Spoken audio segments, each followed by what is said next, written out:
At 4:17 a.m. on December 16, 1944, a man who murdered two Chicago police officers broke into a chateau the U.S. Army intelligence said was impenetrable.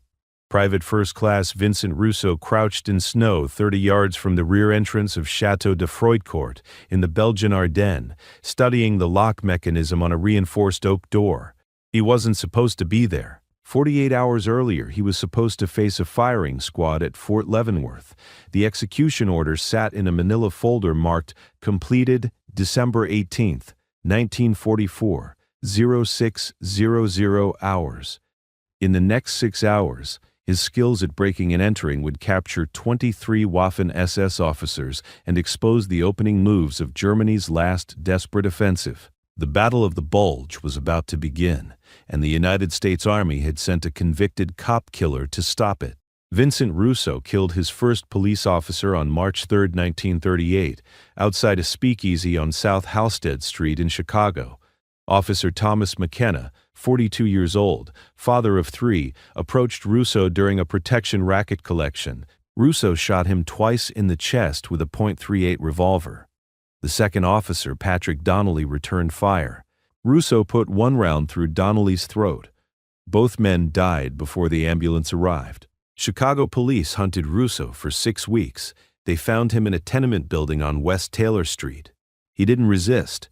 The trial lasted 9 days. The prosecution presented 14 witnesses. The jury deliberated for 3 hours.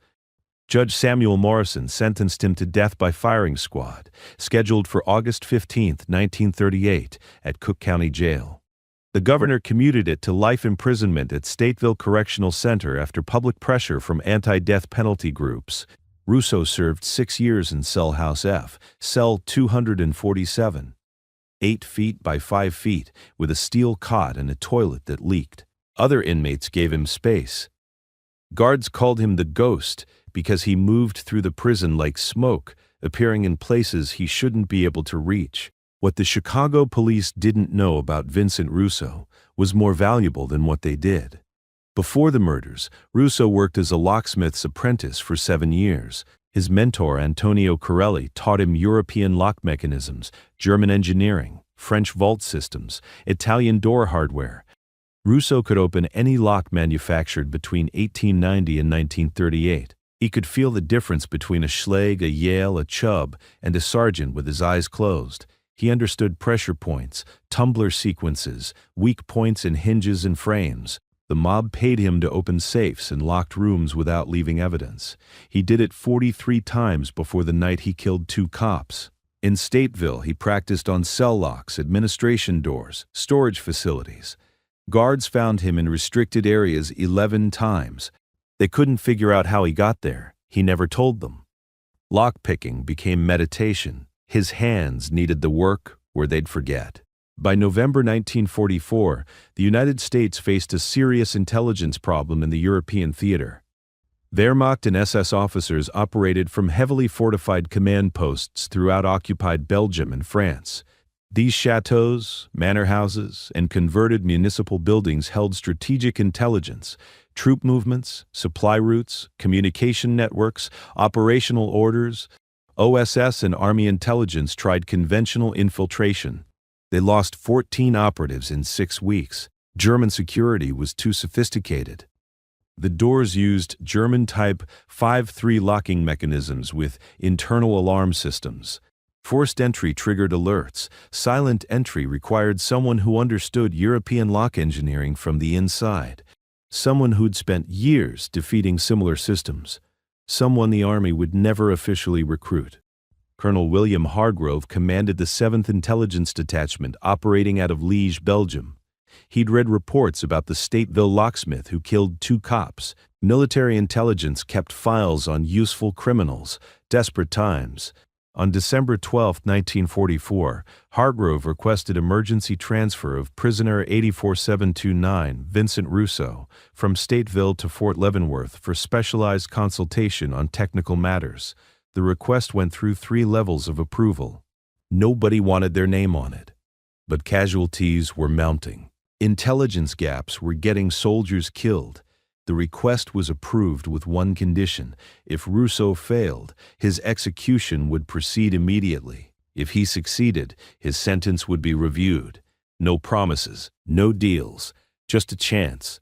On December 13, 1944, two military police officers walked into Cell House F at Stateville. They told Rousseau to pack his things. He had no things. They cuffed him, shackled his ankles, walked him across the yard. Other inmates watched. Nobody said goodbye. They flew him to Fort Leavenworth on a military transport. He sat between two armed guards who didn't speak. At Leavenworth, they put him in the detention barracks reserved for soldiers awaiting courts-martial. Colonel Hargrove arrived at 1900 that evening. They met in interview room 7. Hargrove carried a leather briefcase and photographs. Hargrove didn't waste time with pleasantries. "You're supposed to spend the rest of your life in prison. I'm offering you a faster death." He spread 8 photographs across the table. European chateaux, manor houses, close-ups of door mechanisms. German type, 5-3 locks. Wehrmacht and SS officers are operating from these locations. We need intelligence they're holding. Documents, maps, communication equipment. We've lost 14 men trying to get inside. The doors are alarmed. Forcing them triggers alerts. Every chateau has security patrols, guard dogs, internal sentries. We need someone who can get through those doors without triggering anything. Rousseau studied the photographs. The locks were pre-war German engineering. Quality work. 7-pin tumblers, pressure-sensitive alarm contact points, reinforced strike plates. These are Zeiss Icon Type 5-3 systems. They're better than anything in the States. You can't pick them fast enough to avoid detection. Hargrove leaned forward. "Can you do it or not?" Rousseau looked at his hands. 6 years of cell locks and practice work. "I'd need tools, the right tools. European lockpick set. Tension wrenches calibrated for German tumblers. Sound dampening material. And time to study the mechanism before attempting entry. You'll have 72 hours of training. Then you go operational." Hargrove pulled out a document typed on War Department letterhead. "Here's the deal. You volunteer for a classified intelligence operation, high casualty probability. If you survive and the mission succeeds, your case goes before a military clemency board. If you survive and fail, you face execution for cowardice under fire. If you die serving your country instead of rotting in a cell. You have 24 hours to decide." Rousseau read the document 3 times. It promised nothing except a chance. Not freedom, not a pardon, just a review. But a review was more than life in Stateville. He signed it at 21:30 hours. His handwriting was neat, controlled. The NP witnesses signed below his name. Hargrove countersigned. "Welcome to the war, Rousseau." They transferred him to a classified training facility outside La Haye on December 14th. The facility was a converted warehouse. Inside, Army engineers had built mock-ups of German security systems. Type 5-3 locks, Type 4-7-vault mechanisms, alarm contact points, pressure plates, tripwires, everything the Wehrmacht used to secure command facilities. A sergeant named Kowalski supervised training. He'd been an Army engineer before the war. He showed Rousseau the equipment. German-made lockpick sets captured from Gestapo facilities, tension wrenches, sound-dampening putty, graphite powder, miniature oil dispensers, professional tools. Rousseau worked 18 hours on December 14th, 6 hours on December 15th, before they told him the mission was happening. That night, not 72 hours of training, not even 48. They had intelligence, indicating a major German offensive was imminent. The chateau at Freudcourt held the operational plans. They needed those plans before the offensive began. Rousseau would go in at 0400 hours on December 16th. A 4-man team would provide security. His job was simple: get inside without triggering alarms, locate documents, get out. Expected time, 6 hours maximum. Expected German personnel, unknown. Expected survival rate, Colonel Hargrove didn't mention it. At 020 hours on December 16th, Russo rode in the back of a covered truck with 4 soldiers from the 82nd Airborne: Sergeant Davis, Corporal Hammond, Private First Class Martinez, Private Kellerman. They'd been briefed on who Russo was. A convict, a cop killer. They didn't speak to him. Russo didn't expect them to. The truck stopped 3 miles from Château de Froidcourt. They walked the rest through snow and frozen forest. Temperature was 19 degrees. Russo wore a wool overcoat over his prison-issue clothes, no uniform. If captured, he'd be shot as a spy. The soldiers had it worse. If captured with him, they'd be shot for working with a criminal. They reached the chateau at 0355 hours. It sat on elevated ground surrounded by stone walls. German sentries walked the perimeter every 12 minutes. Russo timed them through binoculars. The rear entrance had the Type 5-3 lock Hargrove showed him. 1 window, ground level, barred. 1 guard post at the front gate, visible from their position. The team waited until the perimeter sentry passed. Then Russo moved. He crossed 30 yards of open ground in 42 seconds, staying low, using shadows from bare trees. The snow muffled his footsteps. He reached the door at 0417 hours. The Type 5-3 lock was exactly as described. 7-pin tumbler system. Alarm contact point at the deadbolt, pressure-sensitive strike plate. He pulled out the lockpick set and tension wrench. His hands were cold but steady. He'd done this type of work in worse conditions. The first pin lifted with a soft click. Not loud enough to carry. The second pin stuck. German pins were tighter than American manufacturing. He applied more pressure to the tension wrench. The pin lifted. 3rd pin, 4th pin, 5th pin. The alarm contact point was connected to the deadbolt mechanism. If he lifted the deadbolt before all pins were set, the contact would break and trigger the alarm. 6th pin. His fingers were losing feeling. 7th pin. He rotated the tension wrench. The deadbolt retracted smoothly. No alarm. The door opened inward on well-oiled hinges. Inside was darkness and the smell of wood smoke and coffee. German voices came from the 2nd floor. Russo signaled the team. They entered behind him. The entrance hall led to a staircase. Ground floor, dining room, kitchen, storage. Documents would be upstairs. Command post layouts always put operations rooms on upper floors. They moved up the staircase. The wood didn't creak. Quality construction. At the landing, Russo heard voices more clearly. German. 3 men, maybe 4, discussing something about fuel supplies and road conditions. The operations room door had a standard Zeiss interior lock. Russo opened it in 18 seconds. Inside, maps on the walls, documents on tables, communication equipment, and 4 Waffen SS officers in uniform. They turned toward the door. For 3 seconds, nobody moved. Then Sergeant Davis raised his Thompson submachine gun. Hände hoch, hands up. The SS officers understood the situation instantly. They raised their hands. No weapons visible. These were staff officers, not combat troops. Russo and the team zip-tied their wrists. Martinez found 18 more German personnel in other rooms, communication specialists, clerks, drivers, orderlies, all secured within 40 minutes, no shots fired. The chateau was effectively captured by 5 Americans, 4 of whom were regular soldiers, and 1 who was supposed to be executed in 6 hours. The documents were everything Hargrove needed. Operation Wacht am Rhein, Germany's planned winter offensive through the Ardennes. 3 armies, 29 divisions. Objective: split Allied forces, capture Antwerp, force negotiated peace. The offensive was scheduled to begin at 0530 hours, 73 minutes from when Russo opened the door. The maps showed the entire German order of battle, attack routes, supply depots, artillery positions.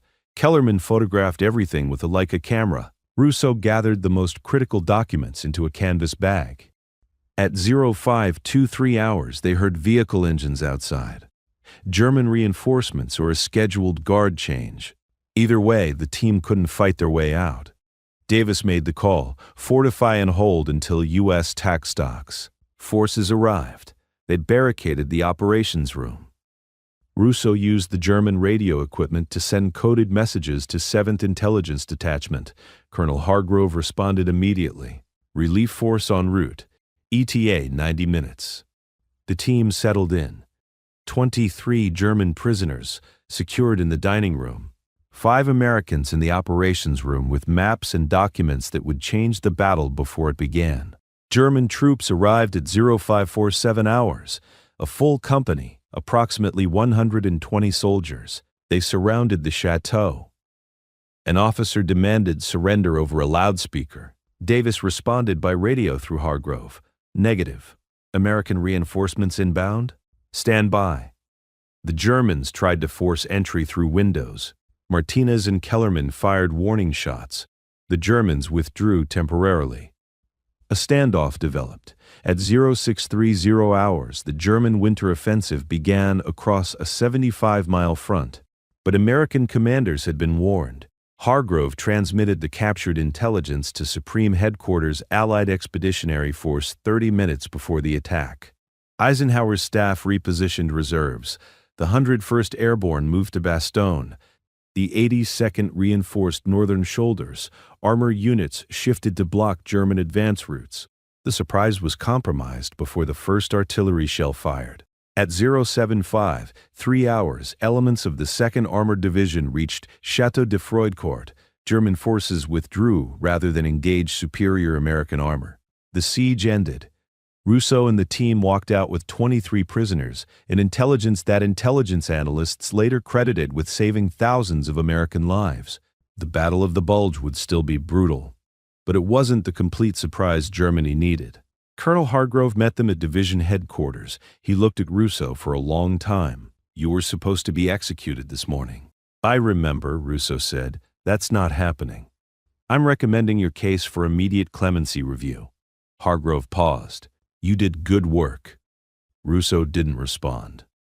Good work was opening a lock. Good work was securing prisoners. Good work wasn't redemption. Not yet. The intelligence from Château de Froidcourt reached Allied command centers throughout Europe within hours. The captured documents revealed Germany's last major offensive capability. Before Russo's mission, Allied intelligence estimated German offensive potential at moderate.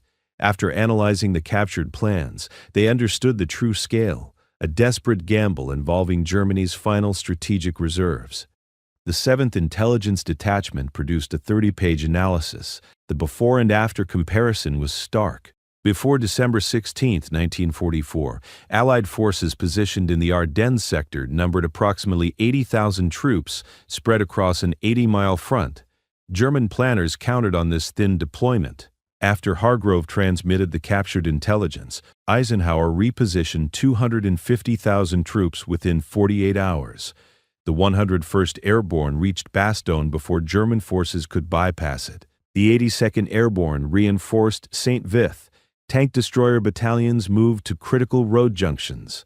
Artillery positioned to cover German advance routes. Military historians later calculated that the intelligence captured at Froidcourt reduced American casualties during the Battle of the Bulge by an estimated 8,000 to 12,000 soldiers.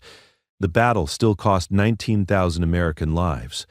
But without advance warning, casualties could have exceeded 31,000, based on German operational plans. Russo's 6 hours of work influenced decisions that saved a division's worth of soldiers. The German response to the Froidcourt intelligence breach was immediate panic.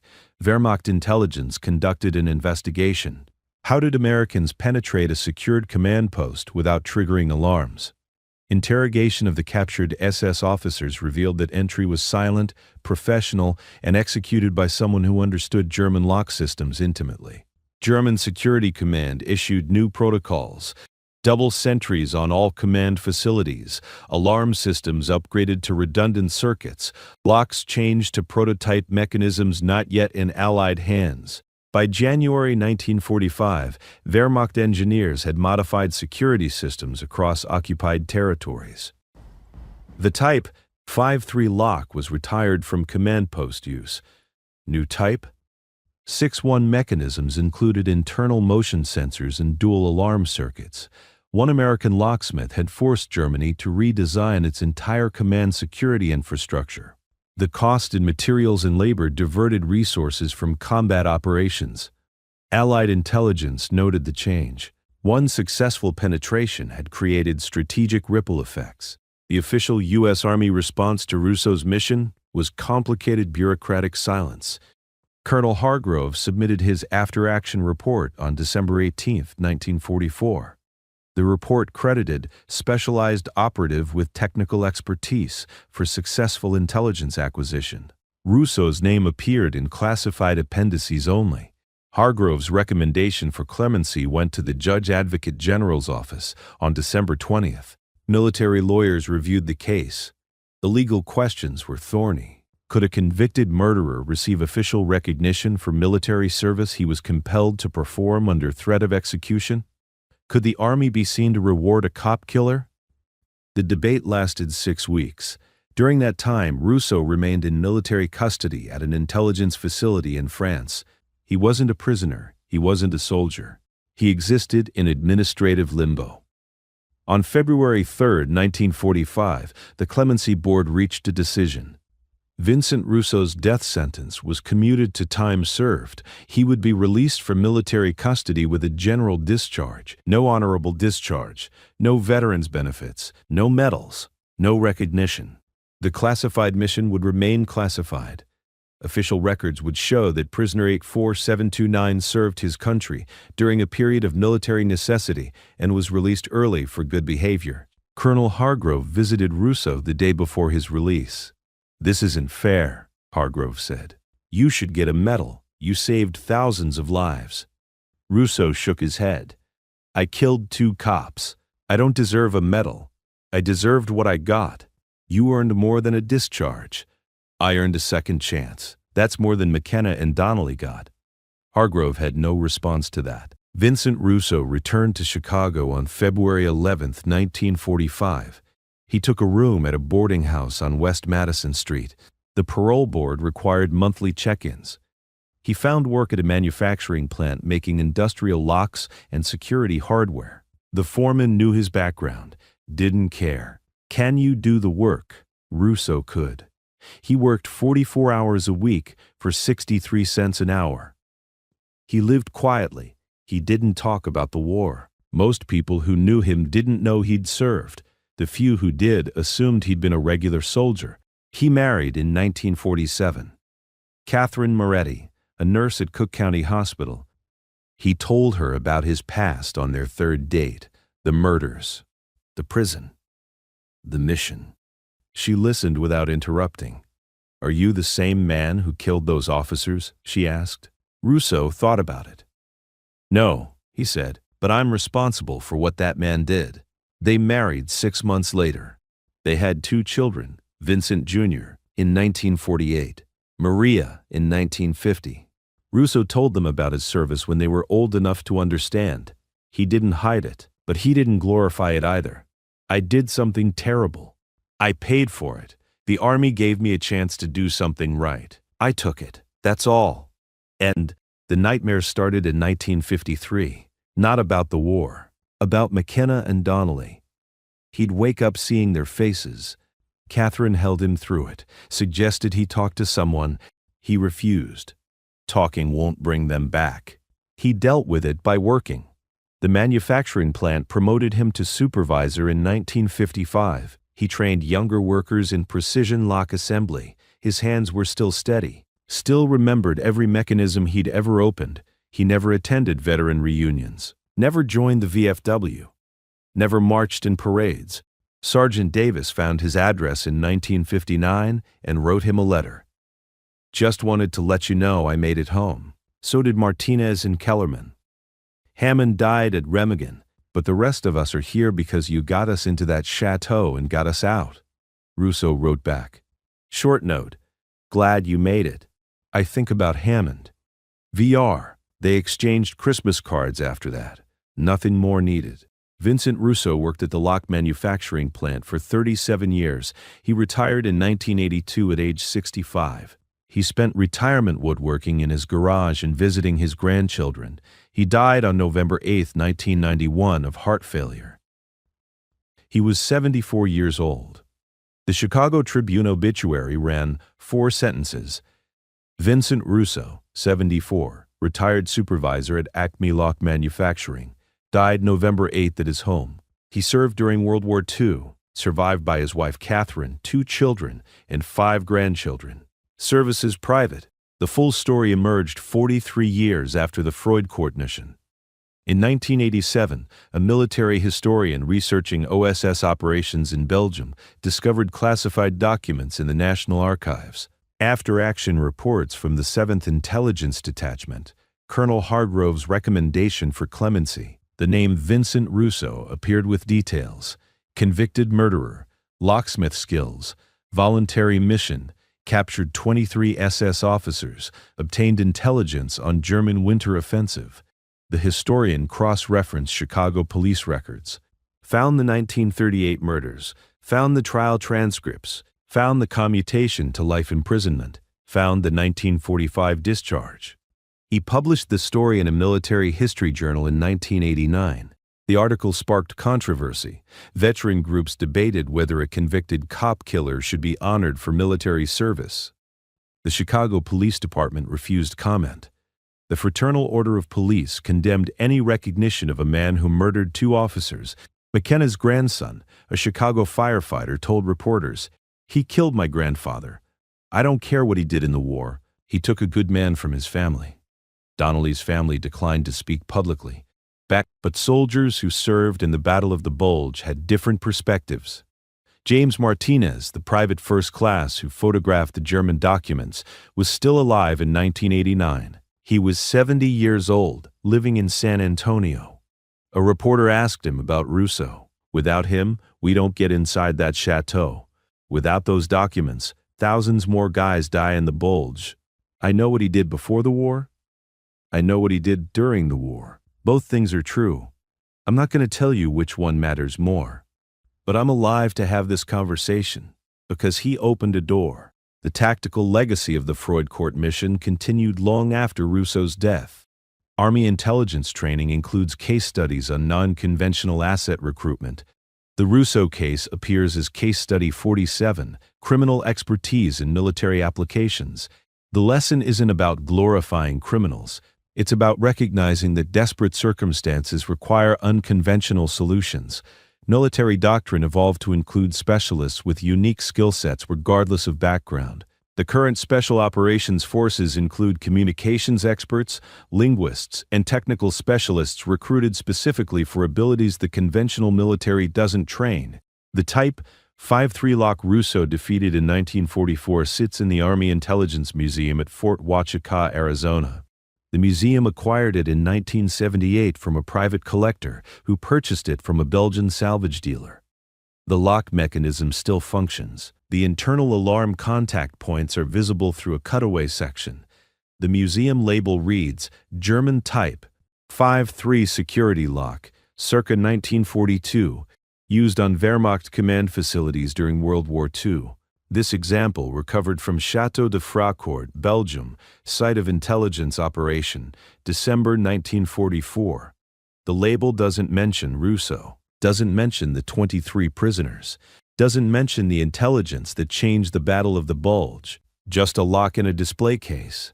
The mathematics of lives saved remains subject to historical debate.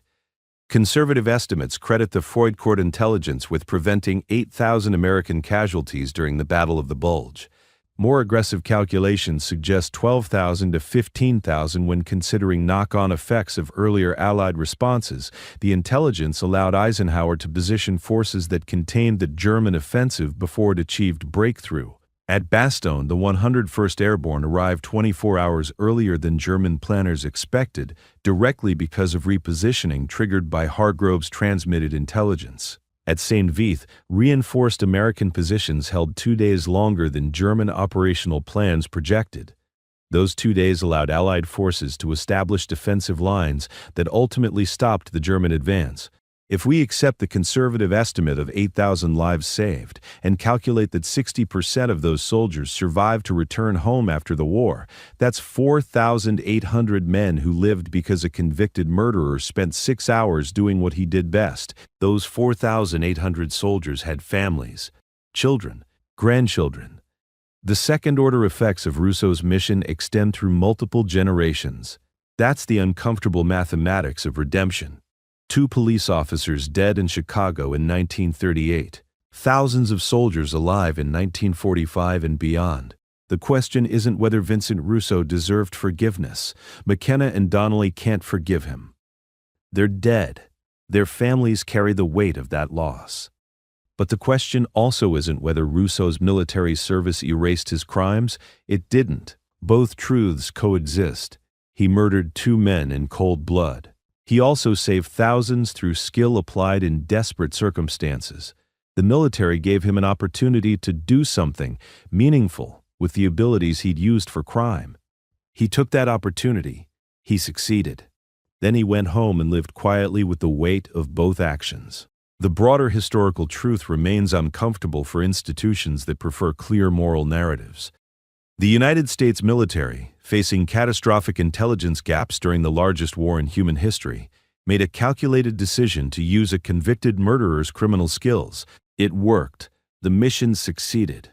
Lives were saved. And then the military buried the story because explaining it required acknowledging that sometimes the right tool for the job comes from the wrong place. Redemption isn't a word Vincent Russo would have used about himself. He knew what he'd done. He knew what he'd cost McKenna's and Donnelly's families. He knew a few hours of military service didn't balance against 2 murders. But he also knew he'd been given something rare, a chance to use his worst skills for a better purpose. Not forgiveness, not absolution, just utility. The Army needed someone who could defeat a lock-in darkness under time pressure with lives depending on precision. He could do that, so he did. The final image worth remembering isn't Russo receiving a medal he never got. It isn't a memorial to his service. It's simpler than that. It's a man working at a lock manufacturing plant in Chicago for 37 years, training younger workers in precision assembly, going home to his family, carrying 2 different truths about who he was and what he'd done. Both truths matter. The murders, the mission, the cost, the outcome. History remembers complicated men, not because they're heroes, but because they're human. Vincent Russo was human in all the ways that word implies, capable of terrible violence, capable of extraordinary skill, capable of choosing redemption even when he knew it wouldn't erase his crimes. If you found this story of moral complexity and wartime necessity compelling, please like this video, subscribe to stay connected with these difficult, nuanced histories that resist simple conclusions. Leave a comment telling us where you're watching from. Thank you for engaging with stories that challenge us to think about justice, redemption, and the uncomfortable choices war forces on institutions and individuals.